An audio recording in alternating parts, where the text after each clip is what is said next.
Los riñones son uno de los órganos imprescindibles para que nosotros podamos continuar con buena salud. Pero ¿qué pasa cuando se enferma, cuando se complican? Bienvenido, doctor Osman López, ¿cómo está? Muy bien, y tú, Edna, yo aquí estoy encantado de nuevamente compartir contigo y con todos los televidentes en este programa tan escuchado. Y un programa muy bonito porque nos habla acerca de todas las medidas preventivas, ¿verdad? Acerca de nuestra salud, ¿no? Y a propósito de que cada año se está conmemorando el Día Mundial del Riñón, como les decía al inicio, con ese objetivo de que tomemos conciencia de la importancia de este órgano tan importante y, valga la redundancia, ¿verdad? Y sobre todo, cómo podemos prevenir diferentes enfermedades renales. Ahora bien, primero hablemos de la función del riñón. Ya sabemos, ya hemos hablado acá que es el que filtra la sangre, pero ¿qué hacemos nosotros para que estos riñones se vayan enfermando y cuáles son esas enfermedades más comunes? Claro, la función de los riñones tiene aproximadamente 10 funciones. Lo más conocido es la filtración de nuestra sangre. Nos limpian de todas las toxinas como creatinina, el exceso de potasio, el exceso de fósforo. También la acidez que adquirimos a través de antibióticos, medicamentos o comida chatarra, pues nuestros riñones lo excretan. Son importantes también para mantener nuestros niveles de hemoglobina y no caigamos en anemia. Ellos sintetizan una hormona que se llama eritropoyetina, que es importantísima para madurar nuestras células rojas. También están involucrados en el metabolismo de calcio, fósforo, y a través de ellos se sintetiza también la vitamina D. Por eso es una de las complicaciones de estos enfermos. Aparte que están involucrados también en propiedades de rejuvenecimiento. Es decir, se ha descubierto últimamente una molécula que se le llama cloto. Cloto está involucrado en propiedades de la juventud de las células. Por eso es que hay muchas personas con enfermedad renal crónica que se ven más viejos, digamos, para la edad que ellos tienen. Su edad biológica. Ajá, como está que más avanzada. Está más avanzada. Entonces, otra de las propiedades es que nos limpian o mantienen un equilibrio ácido-base, le decimos nosotros, toda la acidez del metabolismo de las comidas y de otros órganos. También nuestros riñones hacen la excreción de todas estas sustancias. Claro, son tan chiquitos, pero trabajan duro para filtrar todo lo que nosotros consumimos. Ajá. Existe un equivalente, fíjate, de cuánto filtran. Nosotros tenemos aproximadamente 5 a 5.5 litros de sangre. Y por el riñón pasan en un día 180 litros.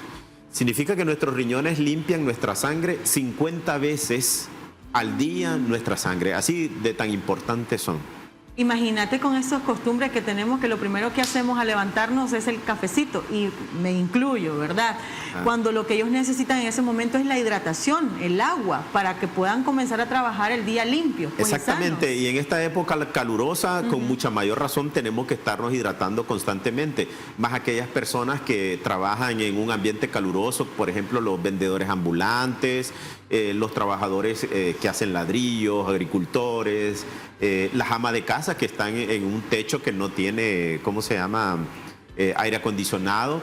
Debemos de siempre mantener la función de hidratarnos. Exactamente, y no tomar agua hasta que ya estamos secos y tenemos sed, ¿verdad? Mantenerlos hidratados constantemente, que después de eso vamos a hablar también cuánto es el porcentaje de agua que debemos de tomar cada uno de nosotros. Muy bien, ahora, la enfermedad renal crónica es una de las tantas enfermedades. Sí, así es. ¿Cuáles serían las siguientes? Existen más de 200 enfermedades que afectan a los riñones. Pero la enfermedad renal crónica es la que más popularmente las personas la conocen, y los médicos hacemos énfasis en esta enfermedad porque la enfermedad renal crónica es el estadio, digamos, en el que confluyen las demás enfermedades. Por ejemplo, la diabetes te da nefropatía diabética y ya se le denomina enfermedad renal crónica cuando ya la función de tus riñones ya no está al 100, sino que ya empieza a bajar menos de 60. Entonces, todas las enfermedades que afectan al riñón terminan en enfermedad renal crónica. Es por eso es que ese término nosotros buscamos cómo difundirlo y también estamos agradecidos con los periodistas de ayudarnos en esta propaganda para prevenir esta enfermedad. Completamente, no hay excusa porque aquí está la información. Exactamente. Muy bien, entonces, ¿cómo nos damos cuenta de que algo anda mal en nuestros riñones? Fíjate que esta enfermedad es muy mala al punto tal de que el paciente no siente ningún síntoma. Es así de mala de que el paciente se empieza a sentir con un gran malestar general ya cuando está a un paso de caer a la diálisis. Entonces, en los primeros estadios la enfermedad no da síntoma alguno. Sí puede tener el paciente aquella presión que no se controla, que antes se controlaba con una dosis de losartán o enalapril, pero que ahora no le baja la presión arterial. Hay otras personas que dan síntomas de anemia, como decía, ella sintetiza la eritropoyetina. Entonces el paciente se puede sentir mareado o los mismos familiares lo pueden ver pálido. Hay otros que manifiestan inflamación, pero la inflamación ya se manifiesta ya más que todo cuando la enfermedad ha avanzado bastante. Cuando ya hay ardor de orina, podríamos decir que hay un problema ya avanzado. Se pudiese decir que sí, pero el ardor de orina no necesariamente es insuficiencia renal, también puede indicar una infección de los riñones. Okay. Pero sí, a medida que va avanzando la enfermedad, pues ya no se orinan de 2 a 3 litros, que es normal, sino que el paciente empieza a orinar medio litro, un cuarto de litro. Entonces, como orina muy poco, el paciente se empieza a inflamar. ¿Cómo caemos en esa infección?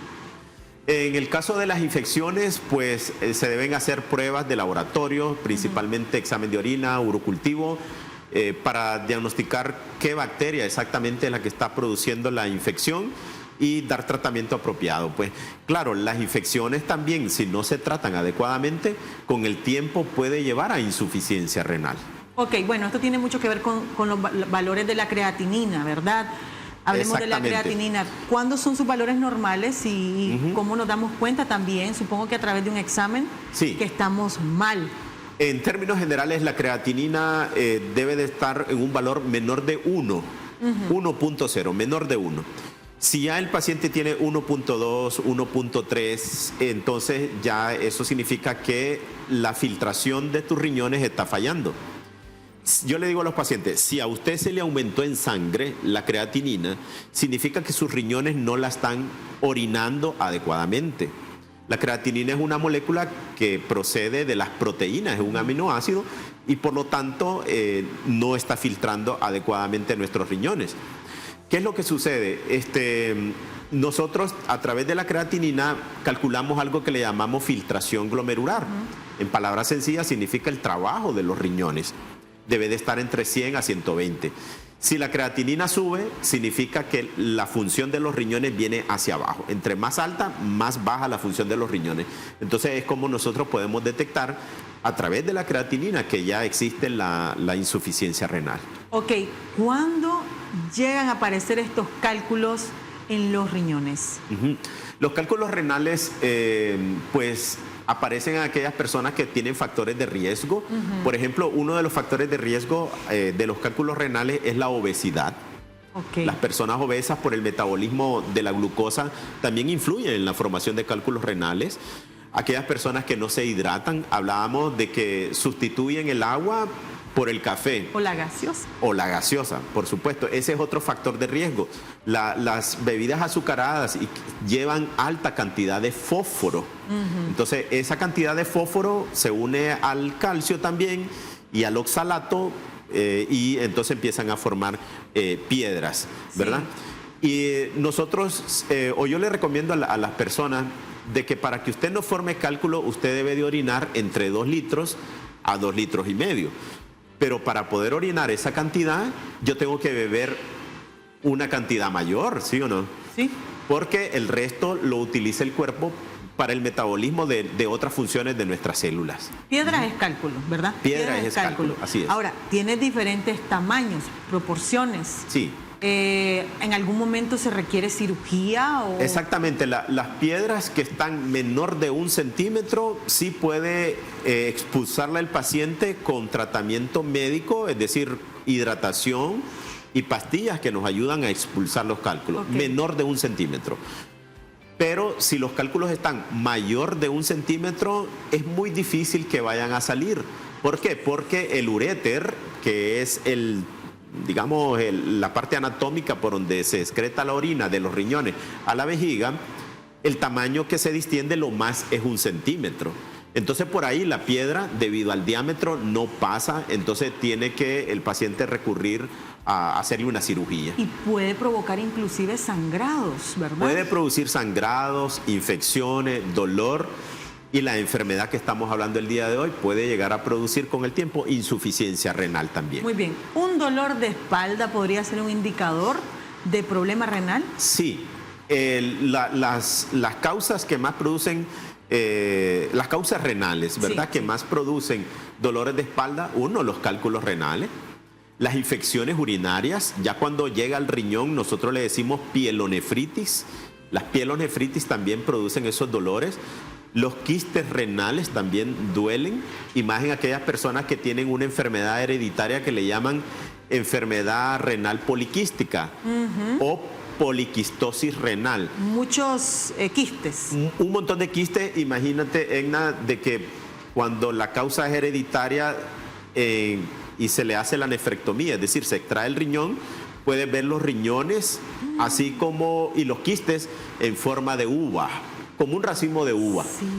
Entonces eso crece tanto de que por supuesto duele la espalda, pero también produce distensión abdominal que hasta simula en un embarazo cuando llegan a ser tan grandes los riñones por estos quistes. No hay que normalizar ningún dolor, ni arriba ni abajo, hay que ir a chequearse. Exactamente. No podemos estarnos tampoco automedicando con analgésicos, porque también es una causa de insuficiencia renal y de progresión también de la enfermedad renal. Ok, entonces ya vamos por 2 de 100 enfermedades comunes. Así es. ¿Cuál sería otra de las más comunes? Otra de las más comunes a nivel mundial es la diabetes mellitus.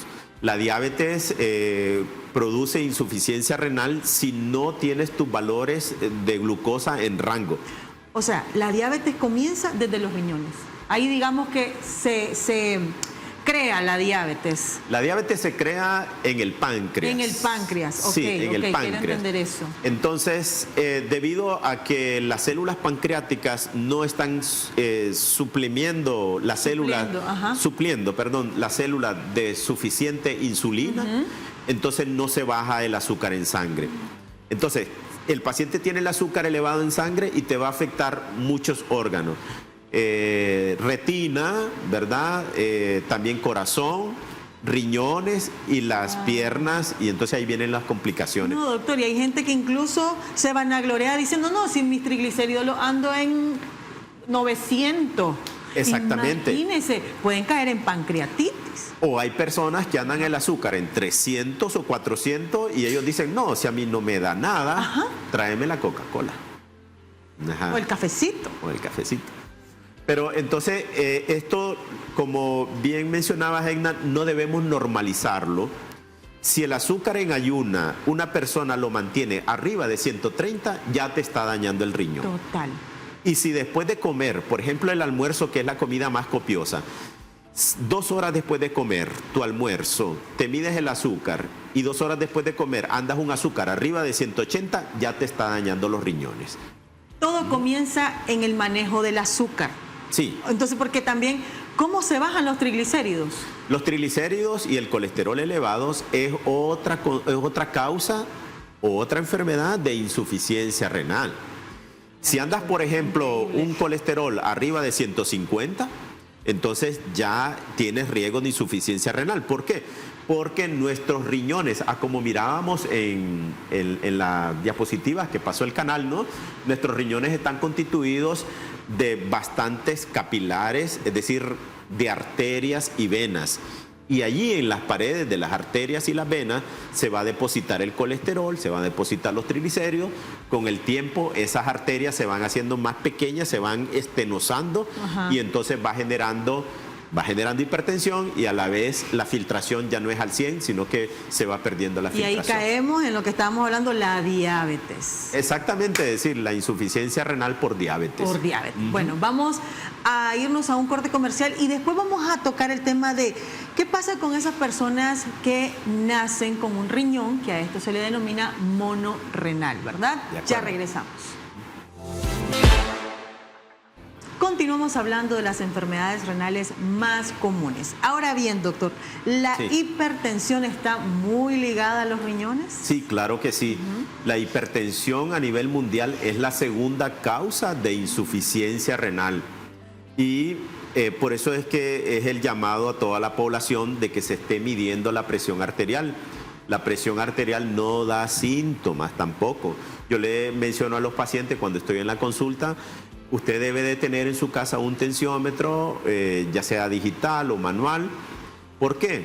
Porque muchas veces el síntoma que te da la hipertensión arterial o es un derrame cerebral, o te da un infarto al miocardio, o te da insuficiencia renal.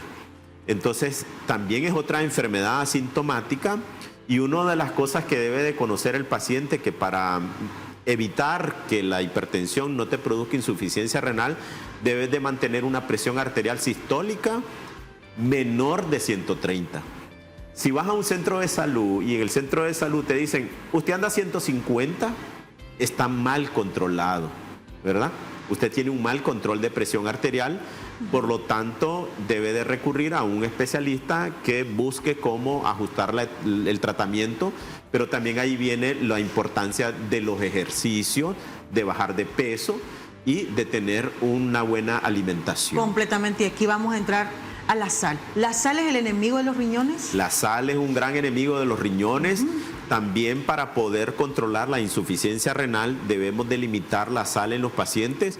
La sal genera insuficiencia renal, 1, porque produce hipertensión arterial. 2, hace que el paciente retenga líquido. La sal arrastra agua. Entonces te lleva a inflamación, te lleva a una presión mal controlada, te lleva a enfermedad cardiovascular. Hay que comprender que corazón y riñones trabajan juntos. Se nos daña el corazón, después vienen las enfermedades renales. Si se nos dañan los riñones, después vienen las enfermedades cardiovasculares. También la sal está involucrada en la generación de cálculos. En Nicaragua se han hecho estudios de cálculos renales y la mayoría es que los pacientes están orinando gran cantidad de sal. ¿Y por qué orinan gran cantidad de sal? Porque consumen grandes cantidades de sal. Claro, porque el cuerpo al final sí necesita sal. El cuerpo necesita sal, pero una dosis y un tipo de sal distinta también, porque aquí entramos a lo de la refinada o la gruesa, también cantidades y qué tipo de sal, ¿verdad? Lo que yo recomiendo a las personas es que se fijen en la etiqueta nutricional, que cuando vayan a comprar su sal, ya sea en bolsa o en pote, ¿no?, que se fijen qué cantidad de sodio contiene. Entonces, si ya sobrepasa el 10% de sodio, significa que esa sal lleva demasiada cantidad y nos va a hacer daño. Mucho ¿verdad? Proceso. Para ponerte un ejemplo, eso es lo que recomienda la Asociación Americana del Corazón. Entonces, un ejemplo, estas salsas que nosotros le damos sabor a las comidas, etcétera, muchas llevan una concentración de 56%. Significa que estamos comiendo hasta 4 o 5 veces más de sal en un solo platillo de comida. Y si eso lo repites 3 veces o todos los fines de semana, con el tiempo, en 1 año, en 2 años, ya vas a tener insuficiencia renal por el consumo excesivo de sal. Ahora, hablando de las pacientes monorrenales, en estos casos, la creatinina, los niveles tienen que ser los mismos a una persona que tiene sus 2 riñones, por ejemplo. Sí, cuando existen 2 situaciones. El paciente puede nacer con un solo riñón y su creatinina debe de ser la normal en comparación con las otras personas que tengan los 2 riñones. Pero también están aquellos pacientes que les quitaron un riñón. Por ejemplo, si tuviste un cáncer de riñón, entonces proceden a quitarte el riñón entero, entonces quedas con uno, es decir, un monorreno. Entonces ahí la creatinina ya no es la misma, la creatinina se duplica. porque como solo quedó un solo riñón, este va a ser el doble de función porque solo quedó uno. Antes trabajaban dos. Entonces la creatinina se va a subir aproximadamente casi un 50%. Cuando le implantan a alguien un riñón, ¿este se adapta inmediatamente al cuerpo?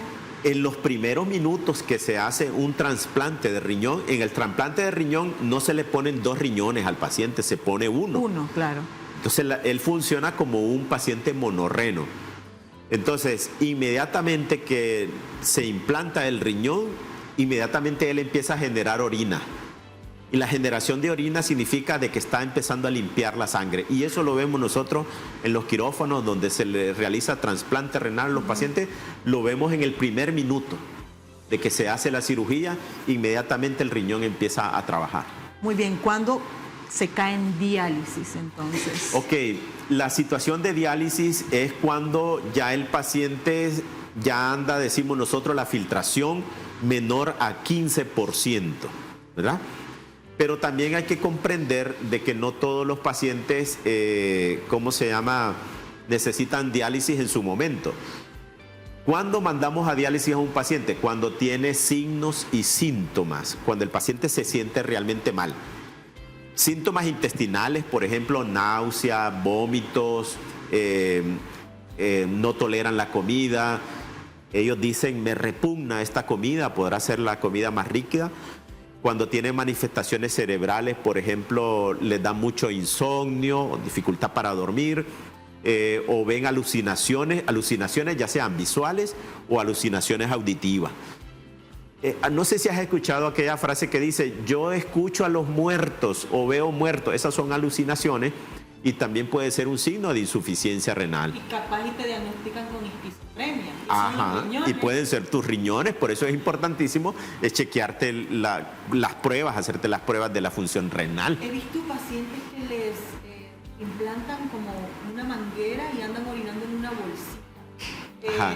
¿Qué problema presentan estas personas? O sea, ¿por qué andan ese sistema? Ok, esas son patologías urológicas que obstruyen la salida de la orina a través del uréter, como lo podemos ver allí en pantalla. El uréter es ese tubo que ustedes pueden ver que viene hacia abajo. Entonces, cuando ese pequeño tubito está obstruido, entonces produce retención de orina y hay que derivarlo. Por ejemplo, los cánceres de uréter, los cálculos renales, que es lo que hemos estado hablando, también pueden obstruir la salida de la orina. Entonces se procede a una cirugía y se deriva la orina a través del abdomen, a través de otra área, ¿no? Ok, bueno, hablemos ya para ya ir cerrando este tema. ¿Cómo es la función de la diálisis? O sea, estos pacientes, ¿se puede, digamos, volver a regenerar sus riñones o de por vida van a pasar en diálisis? Los riñones lamentablemente no se pueden regenerar. Yo le hago un llamado a la población que no se dejen engañar por muchos médicos que dicen que se regeneran los riñones o que le dan una pastilla con X nombre y que le van a regenerar el riñón. No, lamentablemente no existe una regeneración. Por eso lo mejor es prevenir. Prevenir caer en diálisis. Exactamente. Que la enfermedad renal crónica no avance. Nosotros nacemos con 1 millón a 1.2 millones de células y a medida que se nos van sumando diabetes, hipertensión, obesidad, elevación de colesterol, esas células se van muriendo y no las podemos rescatar. ¿Usted ya ha hecho diagnósticos y mandado pacientes a diálisis? Sí, lamentablemente el diagnóstico en Nicaragua lo estamos haciendo tardío. Por eso es que yo les digo a los pacientes, háganse los exámenes a tiempo, ¿verdad? Son 3 exámenes fundamentales que se pueden hacer. Ajá, ahí vamos a hablar. Pero en el caso, por ejemplo, del diagnóstico, ¿en cuánto ha sido el valor de creatinina que usted ha dicho? Bueno, a diálisis ni modo. Ok, muy buena pregunta. Ya el paciente tiene que estar muy alertado cuando él, o que ya está a punto de caer a diálisis de forma general, cuando ya tiene 4 de creatinina o 5 de creatinina. Pero claro, estoy casi seguro que hay televidentes que me van a decir, doctor, pero yo he visto gente que anda en 10 de creatinina. Pero claro, eso depende de la causa de la insuficiencia renal. Por ejemplo, los agricultores o personas jóvenes toleran creatinina más alta. pero el paciente con diabetes y los ancianos no toleran ese grado de intoxicación. Cuando ya tienes 4 de creatinina, significa que tu sangre está intoxicada 400%, 400 veces más. Entonces ese grado de intoxicación muchas personas no lo toleran. Entonces ya andan con síntomas y tienes que hacerle la diálisis para que no fallezca la persona. Hablando de pacientes con enfermedades crónicas, sí, ¿verdad? Sí. Muy bien. ¿Cuáles son los exámenes entonces? Perfecto. Los exámenes básicos que son rápidos de hacer, baratos y están disponibles prácticamente en todas las unidades de Nicaragua son: 1, la creatinina en sangre. Ok. 2, el examen general de orina. En el examen general de orina buscamos proteínas, buscamos células rojas, es decir, sangre, y buscamos unas células que se le llama cilindros. Si el paciente ve que está con esos 3 signos, entonces debe de visitar un nefrólogo. El tercer examen es uno que le llamamos albúmina en orina o albuminuria. Otros le llaman microalbuminuria, es el mismo, y se recolecta en un vasito de orina. Ahí mismo en el laboratorio te facilitan un vasito de orina y se hace el examen en 2 horas, ya tiene el resultado. Claro. Y el cuarto examen no es imprescindible, pero sí yo lo recomiendo porque también es barato y accesible. Es el ultrasonido de riñones. Entonces, a través de esos 4 exámenes, 3 de ellos vemos la función de riñones y el ultrasonido vemos la estructura de los riñones. Entonces ya inmediatamente nos damos una idea si el paciente tiene o no insuficiencia renal. Excelente, muchísimas gracias, doctor. Gracias a ti.